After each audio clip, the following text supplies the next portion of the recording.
Olá, queridos, graça e paz. Sou Tarcísio Campos e gostaria de convidar você mais uma vez para o Momento Mensagem. Momento Mensagem, lembrando que é patrocinado pela equipe de anjos do aeroporto de Congonhas. Tem o anjo da TAM, tem o anjo da Gol, tem o anjo da Avianca e tem outros anjos de outras companhias aéreas que toda hora sobrevoam nossas cabeças. Tem também o patrocínio do tio da pamonha, do moço que vende produtos de limpeza que toda hora está passando por aí e, por incrível que pareça, o Momento Mensagem às vezes até patrocinado por cachorros, né? De vez em quando nós ouvimos eles aí pelo fundo. Mas vamos lá, brincadeiras à parte, eu quero compartilhar algo de Deus com os irmãos, algo que me veio ao coração, um texto que eu entendi de deixar nesse Momento Mensagem, que é 1 Samuel capítulo 22, nós estaremos lendo versículos de número 1 ao versículo de número 3. E assim nos diz a palavra do Senhor. Davi partiu dali e se refugiou na caverna de Adulão. Quando seus irmãos e toda a casa de seu pai foram informados disso, desceram ali para se encontrarem com ele. Todos os que se achavam em dificuldades, todos os endividados, todos os descontentes, formaram um bando ao seu redor e o proclamaram seu chefe. Havia cerca de 400 homens que acompanhavam Davi. De lá, Davi partiu para Mispa, em Moabe, e solicitou ao rei de Moabe: permite que meu pai e minha mãe fiquem aqui até que eu saiba o que Deus fará por mim? Bom, Adulão, local onde Davi se refugiou, é algo completamente profético. Segundo exploradores e arqueólogos, até hoje ainda não foi conseguido explorar totalmente esse monte de cavernas. É um complexo de cavernas que existe lá e até hoje não foi conseguido explorar todo ele. Tamanho é o tamanho, redundância, um lugar grande. Isso aí é algo interessante, a gente vai ver daqui a pouco. Adulão é um lugar completamente profético. É um lugar de refúgio, é um lugar de esconderijo. E Adulão quer dizer justiça do povo. E foi justamente para esse lugar que Davi se refugiou. E por que Davi estava ali? Porque Davi estava fugindo de Saul, o primeiro rei de Israel. Se você vê os versículos anteriores, os capítulos anteriores e posteriores, isso é muito importante. Você vai entender todo o contexto. Davi, ele foi ungido no capítulo 16 como o substituto de Saul, mas Saul ainda estava no governo. Saul, ele foi um rei que ele começou muito bem e de repente ele começou a trilhar caminhos baseados na sua vaidade e começou a se distanciar de Deus. E não é muito diferente do que acontece com muita gente hoje. Quantos ministros de Deus que hoje conhecemos, que são verdadeiras vergonhas para o Evangelho, começaram até bem, mas num determinado momento da sua vida começaram a caminhar já pela própria bagagem, já não oraram mais, e muitos até oram, mas talvez orações vazias, que talvez não influenciem muita coisa. Talvez não seja mais oração, mas seja um momento mais religioso. Eu acho que seria o mais certo aqui de enfocar. E começaram a caminhar na sua própria bagagem, no seu próprio conhecimento, e começaram a se distanciar de Deus, já não buscavam mais a vontade de Deus, e começaram a se enveredar por caminhos que hoje são muito difíceis, e tanto desses homens que estão na mídia aí são criticados por tanta gente. E quantos homens de Deus realmente, devido à procedência desses homens que eu falei agora, que se desviaram de Deus, quantos homens de Deus eles são igualados a esses homens? Existem milhares de pastores pelo mundo, pelo Brasil, somente no Brasil existem milhares de pastores, homens de Deus, homens que estão pagando um preço para que o Evangelho ele seja proclamado, mas eles são colocados no mesmo saco junto com um monte que estão fazendo vergonha, homens que se distanciaram de Deus e perderam a unção de Deus. Homens que pregam até com uma certa eloquência, com conhecimento, mas vazios da presença de Deus. Eu quero falar algo para você. A presença de Deus, a unção de Deus, ela é perdida também. Deus ele dá unção com um propósito específico. Desde o momento em que a pessoa começa a se afastar desse propósito, a unção de Deus, Deus também tira essa unção da vida deste homem. E hoje eu tenho falado muito acerca de algumas coisas que têm acontecido, alguns movimentos que têm acontecido nas igrejas e que infelizmente têm atraído a muita gente. Eu não acredito num Deus que vai usar uma pessoa, vai derramar uma unção sobre a vida de uma pessoa simplesmente para ela chegar no templo e rodar, até cair pelo chão e ficar lá minutos, horas e depois se levanta e vai para sua casa e se levanta da mesma forma, nada mudou. Eu não consigo entender isso. Eu entendo um Deus que lhe derrama da sua unção para que esse homem e essa mulher de Deus ele venha proclamar o seu reino, venha pregar a sua palavra, venha ministrar o louvor, venha ensinar, venha desenvolver ministérios. E tudo que Deus faz tem um propósito. E Saul é um exemplo de uma pessoa que se desviou dos propósitos de Deus. E o que acontece? E de repente, por se desviar do propósito de Deus, uma outra pessoa começa a se destacar porque dá ouvido à voz de Deus. Uma outra pessoa começa a se destacar porque tem a unção de Deus na sua vida reconhecida. E esse homem se chama Davi. Davi começou a se destacar, as pessoas reconheciam em Davi algo diferente. Eles viam em Davi algo diferente. E isso começou a causar ciúme em Saul, um rei rejeitado. Um rei que na sua cabeça já não tem mais a unção.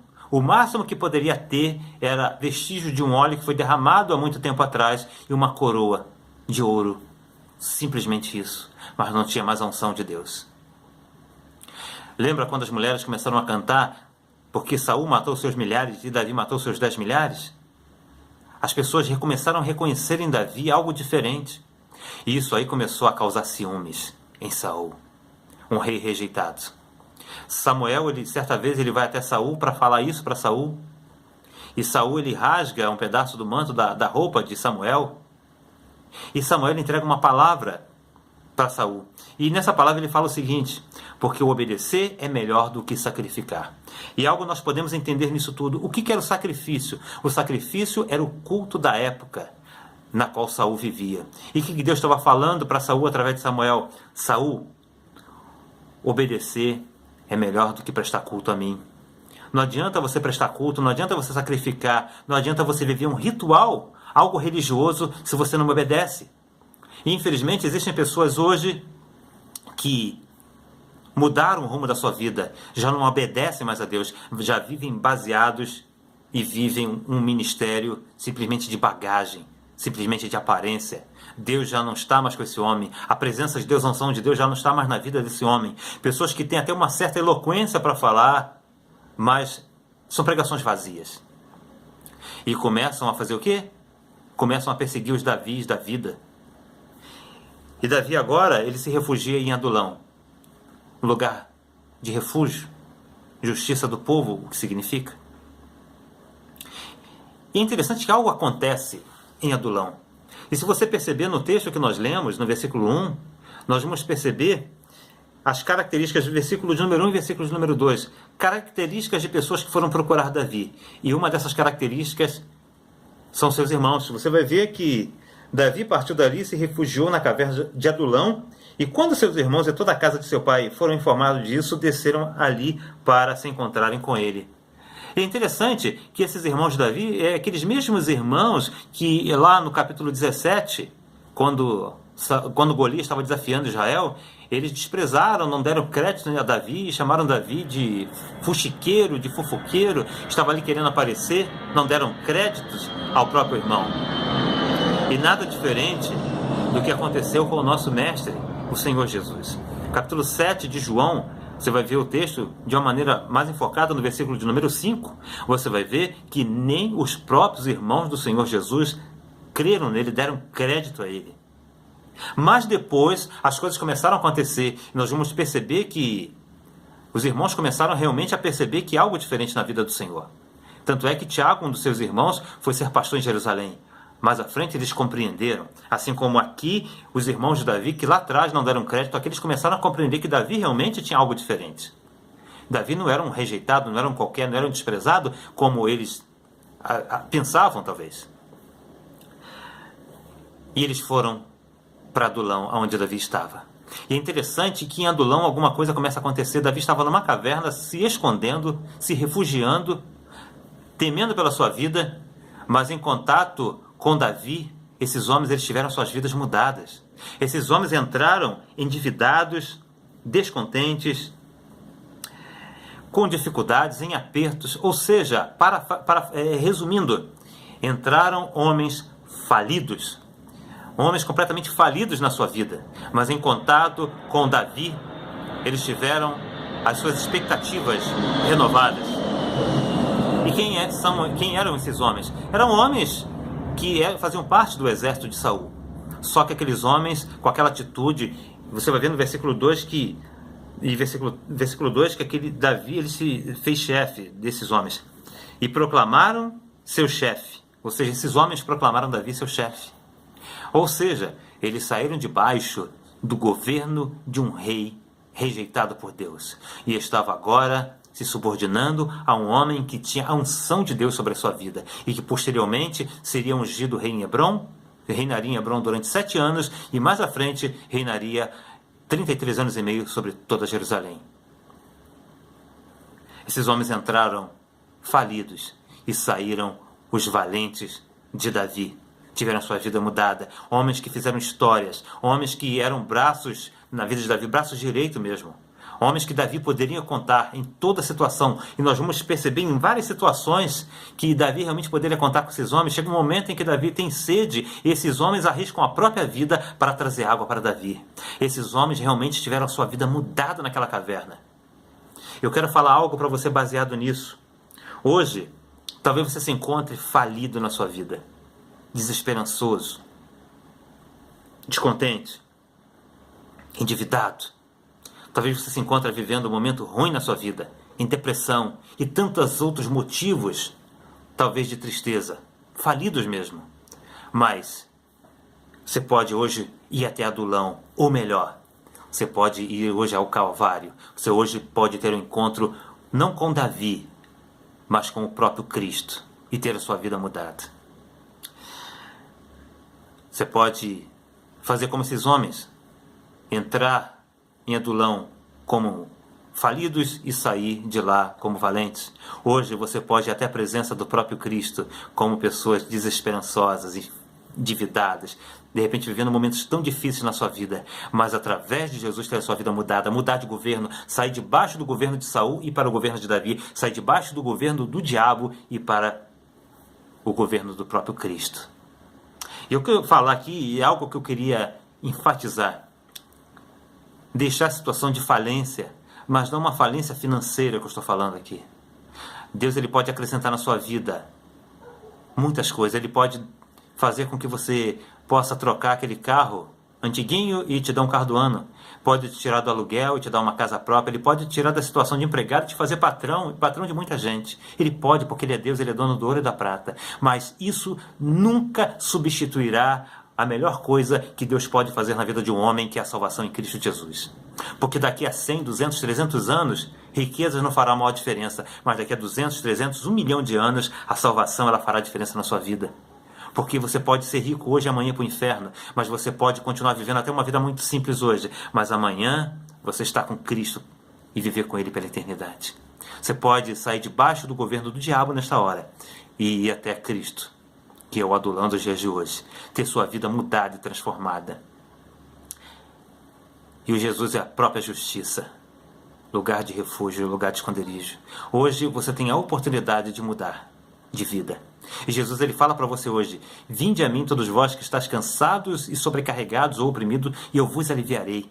Aprendei de mim que sou manso e humilde de coração, e achareis descansos para vossas almas. Jesus ele pode mudar a sua história hoje, meu querido. Jesus pode mudar a sua história hoje, minha querida. Basta simplesmente você se dispor, como esses homens aqui se disporam. Ao saber que Davi estava lá, eles se disporam e foram. E você saber que Jesus ele está de braços abertos esperando hoje, você tem que tomar posição, se dispor e ir até Ele. Porque Ele pode mudar a sua sorte, Ele pode mudar a sua história. Você pode até adquirir riquezas, mas Ele vai te dar algo muito maior do que riquezas, que é a salvação. Eu queria terminar, simplesmente, estou aqui num ponto, e hoje tem sido tão pregado a questão da prosperidade. E prosperidade, eu creio na prosperidade, não na prosperidade que tem sido pregada nos dias de hoje. Mas eu creio na prosperidade que está lá em Atos dos Apóstolos.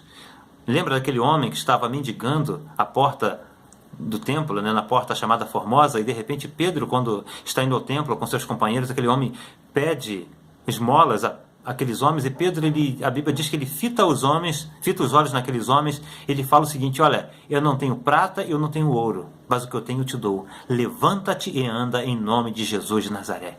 E a Bíblia nos diz que aquele homem se levantou e passou a andar. Um homem que estava anos vivendo, mendigando, aleijado. Ele teve a sua vida mudada. Eu vejo prosperidade nisso. Ele não recebeu riqueza, ele não recebeu ouro, ele não recebeu dinheiro de Pedro, mas ele recebeu condições de trabalhar. Deus, ele pode te dar muito mais do que simples dinheiro. Ele pode te dar condições de você viver muito melhor, como aquele homem teve. Ele teve a sua vida mudada.